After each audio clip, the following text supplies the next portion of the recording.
What's up, you guys? Welcome to the Christel Crawford Show. I'm Christel Crawford. Nice to see you guys this week. Once again, having a little bit of audio trouble with my Blog Talk platform, so hopefully those of you guys that went to Blog Talk to listen to this live, pop over to Facebook Live. Hi guys, hi Yvette. I am like beyond excited to talk about this week's thing about rejection. This conversation has been weaving it. Hi Carrie, hi Sandra, hi guys. So glad you're here. Thank you. This topic of rejection being a choice or being a creation has been weaving its way into every single conversation I've been having lately. And hi Clarissa, hi Carol. So for those of you guys that follow me or in any of my classes, it's not new. Well, it's recent. Hi Kathy. And one of the reasons I wanted to talk about it, there's 18 reasons, but one of them, hi Kinga, hi you guys, is that rejection for me has been this thing that has always been in my universe. Like, I grew up in a family where after my dad, I don't even know where to start with this. Like, where do I start with this? There's 25 places I want to start. After my dad left when I was 13, my mom got us into psychotherapy. And in psychology, the things that you're taught to do are basically feel your feelings, ask for your needs to be met, listen and reflect what the other person is saying, and these are the things that make you a functional person, right? And the stuff that you're never told is that feelings are a creation. They're usually used to manipulate people. There's all this information right now that we have in Access Consciousness that is giving me so much freedom and space. And one of these things is that rejection is a creation. Now, rejection for me was a big thing in my life. Like I constantly felt rejected by my family. My mother disowned me. She was constantly telling us, I don't want to be around you right now. Hi, Yvonne. She really used rejection as a way of controlling us, and it worked. I was this super sensitive, super aware little being that just desired to please her, and so every time she rejected me, I wanted to do better. And she basically had me by the short and curlies, So, but what I didn't have any information about at all was a few things. One, that even though rejection felt real, it wasn't. Two, that I was functioning from it as an operational state. And three, that I could do anything to change it. So I sort of want to break all that apart for us a little bit and give you some more tools for this area that I know a lot of us. Hi Victoria, I adore you too. Hi Althea. I know that a lot of us struggle with this. Okay, so let's talk about rejection feeling real. Let's just kind of dive into that little rabbit hole for a minute here. So rejection isn't real, but it feels real. So I'm going to sort of give you some present day examples of how this was showing up for me, and then what I sort of did to change it. Okay, so one of the things that was occurring in my everyday life, you guys, I talk about John a lot. He's awesome. He's my insignificant other who I sleep with all the time, and he's amazing. He's kind. He's generous. Like he really just wants to make me happy, and he's got his tics and little twitches and whatever that make him function funny sometimes, but on the whole, like he's a total gift to my life. But one of the things that kept happening, and this is what we talked about in the sex and relationship class in LA, was there would be these amazing moments or swaths of days where we would really be enjoying each other, and then there would be this one thing that would occur, and I would immediately go to like rejecting him, and the information I didn't have was rejecting me in the process, and then we would struggle. And when I got back from the sex and relationship class and this whole topic started to open up, I started to just see what I was doing. I started to just see where I would judge myself, which is, by the way, rejecting you, and then throw me under the bus. And if I was already under the bus, he was definitely going under the bus. And I would use my projections and expectations, hi Shayna, hi Joanna, to create separation, judgment, and rejection. So it was this crazy cycle that we were in. It wasn't often, it was, every few months or whatever, that I just literally didn't know how to change. So so I started really looking at like everywhere I was rejecting myself. And that's when I discovered the information that every time you judge yourself, you reject yourself. I hadn't really connected those two things, right? So I started looking at that, and literally it was like almost every single moment of my day, practically, I was rejecting myself over something, right? Like if not enough people signed up for my class, based on what, I'm not sure, I would reject myself. If I was late for this meeting, I would reject from myself. If I looked in the mirror and I wasn't skinny enough, based on what, I would reject myself. All these, it was micro, it was everywhere. And so I started looking at something that I've been talking a lot about, which is functional and operational states of being. And one of the things I noticed right off the hop was that I was actually functioning from already being rejected at the very beginning. So what I was doing was I was trying to create my life, you know, with my siblings, with my mom, with John, with my roommates, with the people that I work with in Access, from already being rejected. Now, I'm not even sure where that started. That seems it would seem so integrated with my being that, you know, it was just what it was. But I do have information about that, which is that I'm psychic, and I pick up on everything from 8 to 8,000 miles in every direction. My mom was constantly rejecting and functioning from that, and my dad constantly functioned from that. So I'm guessing it's not mine, right? Like when you ask a question, truth, who does this belong to? It wasn't mine. But it was something that I absolutely functioned from for my entire life. So when you look at that, and you look at like, okay, so if I'm already rejected, but I'm not acknowledging it, I don't know that I'm actually functioning from there, and you and I become friends, or you and I start shagging, or whatever, and we start creating something. If I'm already rejected at the very foundation of me, basically our whole relationship has to go into the energy of proving to me that you don't reject me, proving to me that you still like me, proving to me. The whole relationship has to be about proving and out-creating my basic point of view, which is that I'm already rejected. So therefore, every time you're grateful for me, it surprises me. Every time that you want, you know, to express your gratitude, like every time that you think I'm amazing, I'm shocked. Because I'm being friends with you and I'm having a relationship with you, but I'm functioning from already being rejected. So everything that you think is awesome about me is like, really? You do? Because I'm already functioning from already being rejected. So there isn't any actual receiving in that. We could be really enjoying each other. We could be having a really good time together, and there may be slivers of receiving happening. But my basic point of view is that I'm already shit. I'm already rejected. So you literally have to keep proving to me that you don't do that for me. Thank you so much, you guys. So what I started to change was that I started to look at that I was functioning from there all the time. And so as I looked at that, and I was like, so if I wasn't functioning, if my operational state of being wasn't rejection, what else would be possible? If I wasn't already rejected in this conversation, what else would be possible? What else could I choose here?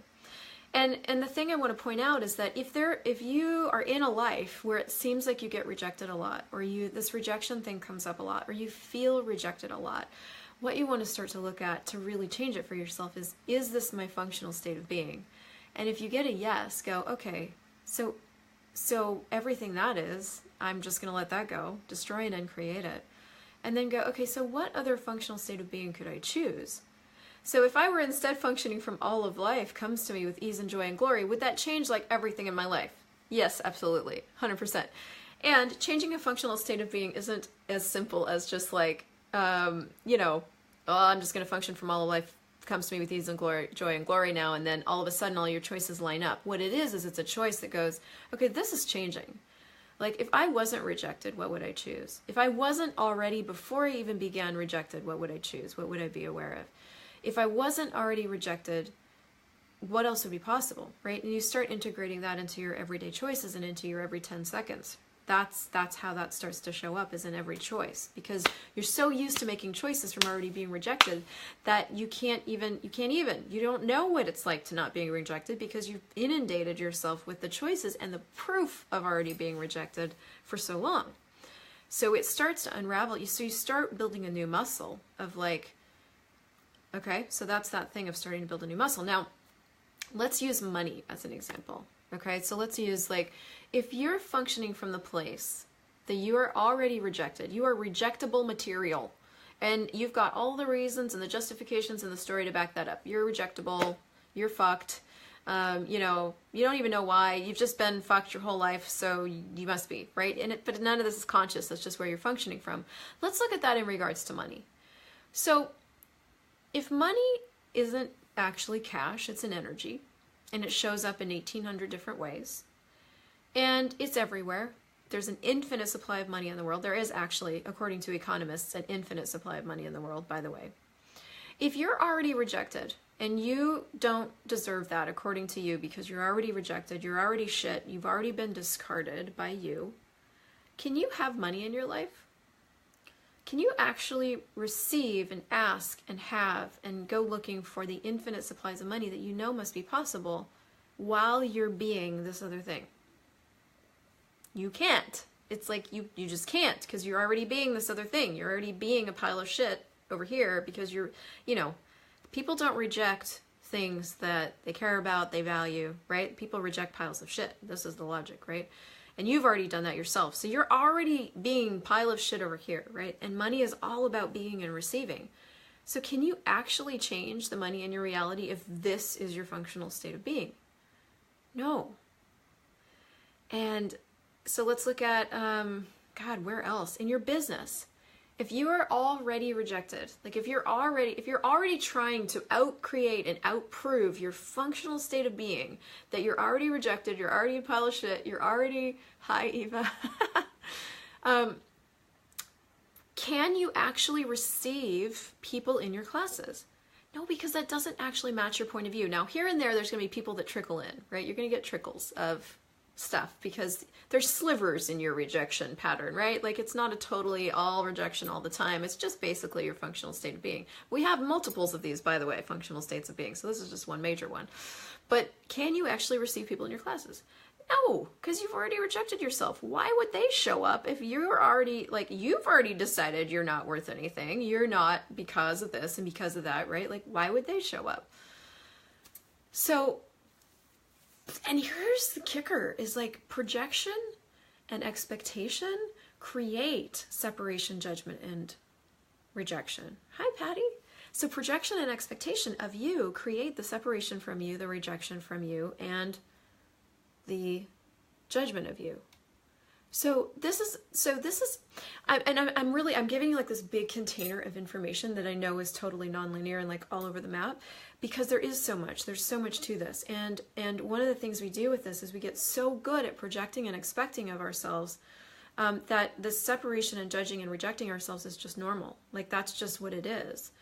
I'll give you an example. So we just had the two Bowmans at our house for a 3.5-day Right Riches Masterclass with them, which was fucking life world altering. By the way, if you can get to a Bowman's class, just go. Like, sell your house, sell your dog, and go to their class. Thank you, Marina. One of the things we talked about in that class was standards. Okay, so I have used this thing of like, well, I have standards. I have standards about graphics. I have standards about the way things look. I have standards about my sales pages. I have standards about my hair. I have standards about I have actually standards everywhere, by the way. I have standards. That's my thing, right? So what is a standard? Really, when you break it apart, what's a standard? A standard is a projection and an expectation. A standard is like, look, my hair has to look good. Well, what do you have to do to decide something looks good? You have to judge it. You have to judge it. That's it. To decide something looks good or decide something looks bad, you have to judge it. Already setting myself up for rejection right there. Okay? I just want you to look at this. So I have standards. So let's just say, you know, somebody wants to contribute to my business and they create a graphic and I look at it and I'm like, it doesn't meet my standards. Now, I don't ever usually say that out loud. I'll just look at it and be like, because I've already judged it and it doesn't meet my standards. Now, that is not a question, first of all, by the way. That is a judgment, which projection and expectation. So I already have the projection and expectation that my graphics need to look a certain way. Now, who's decided that? I did. What's that certain way? I don't know, but I'll know when I see it. What does that mean? I'm judging everything, and as soon as I've judged that something is correct, then we'll go with it. And it makes me happy, and I like it, right? And I haven't let that go for a long time. Anybody who's ever worked for me can tell you that. So I have these standards, right? So what that eliminates so many things, by the way. And receiving is about being able to receive everything, receiving all the contribution, receiving all the money, receiving everything with no point of view. No, I have standards, okay? So for some reason, that's different than having fixed points of view. Fixed points of view are a totally different thing. These are standards, okay? So let's just say somebody that adores me creates a graphic for me, and I look at it and I'm like, no. I have not asked the question, truth, will this create less or greater possibilities? I haven't asked the question, does this match the energy of what I desire to create in the world? I haven't asked the question of, will this create less or more? I have just eliminated it based on my standards and my judgments. Now, therefore, I've eliminated anybody contributing to me that doesn't match what I've decided that it should look like.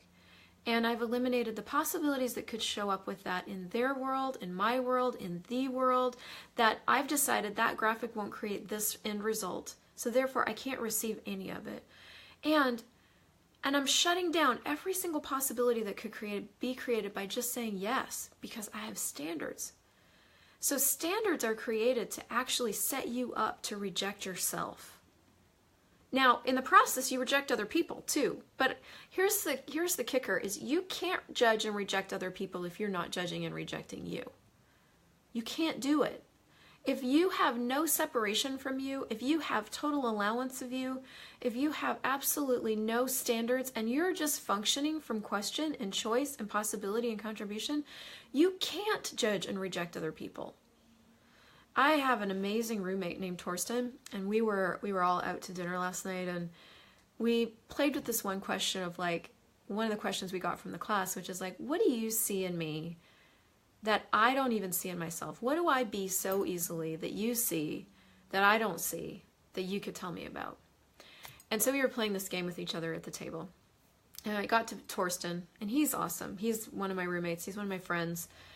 And Torsten is just, he is so much space. Like, he is so much allowance. Like, you can pretty much, he lives with two bulldozers, me and Carlina Vanderway, and we are not potent. We are, we're quite the force to reckon with. And so he lives with some really intense people. He's got a lot of stuff going on. We have lots flying around the house, potency and points of view and, creation and meetings and all kinds of stuff. And he just is so much ease with all of it. And you know that you can go to Torsten and talk to him about just anything, and he'll just be aware. He'll be like, yep, that's what it is, and so what can we do to change it?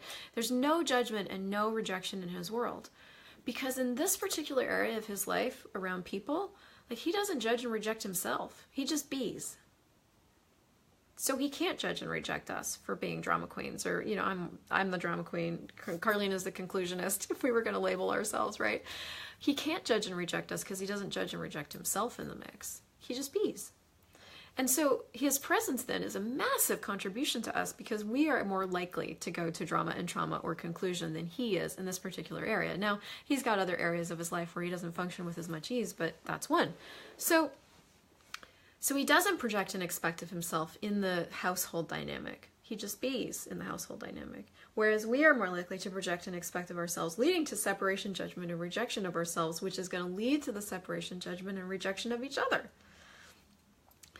So this is how this gets so insidious, because we don't look at actually where we're functioning from that's creating it. We're trying to fix the problem instead, right? So my mom functioned from my mom rejected me all the time. Now this was my point of view. This is also very interesting. From my point of view, my mom rejected me all the time. She rejected the way that I was. She rejected my choices. And she did use rejection as a tool of control. And so what I started to do with that information is I also was like, well, my siblings are doing the same thing. They're judging me. They're rejecting me. And so therefore, I will not talk to them, and I will just separate from them, and I'll go live my own life, and they can live their life, and, we'll call it a day. That was not a question, and it was definitely not a choice made from the space of greater possibilities. It was a choice made from the reason and the justification of they do this, and so therefore I will choose this, and everything will be fine. So there wasn't any greater possibilities even invited into that conversation because I didn't even have that tool. So it also became this way that I could use. It became this story that I could use to justify what I was choosing with them. And more and more and more and more and more, I'm wanting to invite myself onto a journey that gets out of the story, gets out of the reason and justification, into actually asking, hey, what's going to create more here? What choices do I have available to me that nobody else has? What are the greater possibilities available here? And I'm coming to that place because what I'm realizing that I really desire to create with my life is change. You know, what I desire to create with my life on this planet is change in the world.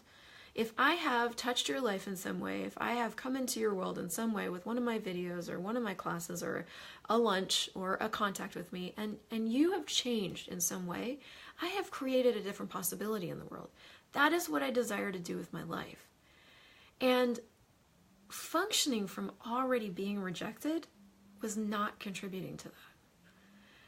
And this is why I talk all the time of like, get a sense of what you want to create as your life. And I'm getting more and more and more that is a very nonlinear, it's an energy. It's a set of energies. You know, if I were going to create the vision statement for my life, Shayna, I adore you. Hi, Bobby John. If I were going to create a vision statement for my life, which is just looking at the energy of what I desire to create with my life, it would be to create change and possibilities in the world. I am already doing that. Thank you, Victoria. I am already doing that. And now I just get to expand that and create more with that. And when you look at that as a statement, let's just say we play with the energy of your life as a statement, and you go, okay, so am I creating change and greater possibilities with this choice? Am I creating change and greater possibilities with this choice? It could just be yes or no. And if it's no, then you get to just choose again. And this is why I want to really look at this for, I'm going to do a 30-day thing, and we're going to just start to unravel this. We're going to start to unravel, where are you hardwired in to reject yourself all the time? What have you decided is true about you that isn't true about you? What do you do to you that you've blamed other people for, that don't actually do that to you, that you've created, that validates your point of view? Where are we functioning from rejection with money? Where are we functioning from rejection with our business? Where are we functioning from this rejection that we've already created, that we've made real and solid, that if we could uncreate it, unchoose it, and leave space for something else, would actually give us access to greater possibilities in our life, in our money, in our relationships, in our everyday life, in our everything that we're desiring to create in the world. And because we want to, because this greater energy that we desire to be on the planet. And so if what you've created up to this point in your relationships and in your money wasn't wrong, if it was just what you've created up to this point, if there wasn't actually any problems to fix here, there was just looking at where you're functioning from that isn't creating exactly what you desire, what would be possible? Like, what choices would you have available to you? What choices do you have available to you now? Where do you go to the rejection of you instantly? You know, and anywhere you've got a standard, or anywhere you've got it should be this way, or anywhere you've got this many people should show up to my classes, or anywhere you've got it should be creating this much money, or anywhere you've got shoulds, we could probably just say shoulds, anywhere you've got things, shoulds. You have a reason and a justification, a projection and an expectation, and a reason to reject yourself, and then therefore reject anybody else around you. Where are you functioning from rejection in your relationships? Just functioning from it. You just already know it. And so therefore this person constantly has to validate you or constantly acknowledge you. And then if they choose to have a moment of their own where they're like having a life and they have a weird moment and that means something about you, then it validates your point of view that you're already rejected. And you're like, see, I knew it. You're actually looking for the rejection. Where are you looking for the rejection with the other people in your life? Where are you looking for other people to not show up to your classes while desperately hoping that they will? Are you creating your business from the place of like, I'm not sure if this is actually something I can do, and it probably isn't, but I'm going to try? Or are you actually choosing to institute what you know is possible in the world from a space of, I know this, and it doesn't matter if anybody else knows this or not. I'm going to put this out in the world. I'm going to be this in the world. I'm going to create this change in the world.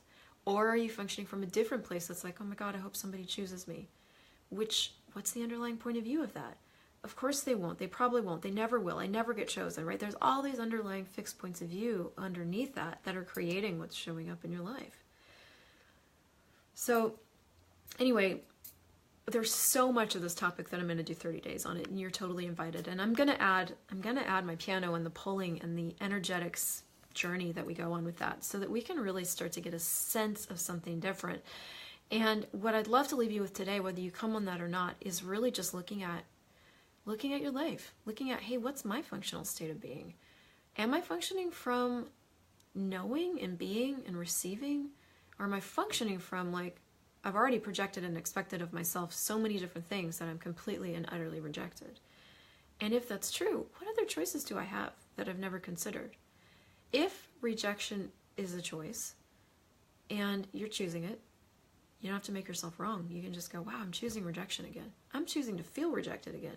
Wow, I'm choosing to reject somebody again. So if I wasn't choosing that, what else could I choose? And that is, in every 10 seconds, is actually what's going to start turning this around. In every 10 seconds, you're building a new muscle to go to a different choice, a new muscle to go to a different choice, a new muscle to go to a different choice. I'm in this with you, y'all. I'm right there with you. So I'm super grateful for you. And if this contributed, please share it. And if you'd like to come with us, there'll be links everywhere over the next week. And you guys are amazing. Thank you. Thank you for the gift you are in the world. Thank you for the change you're willing to choose. And I will see you somewhere online, and definitely next week. Bye.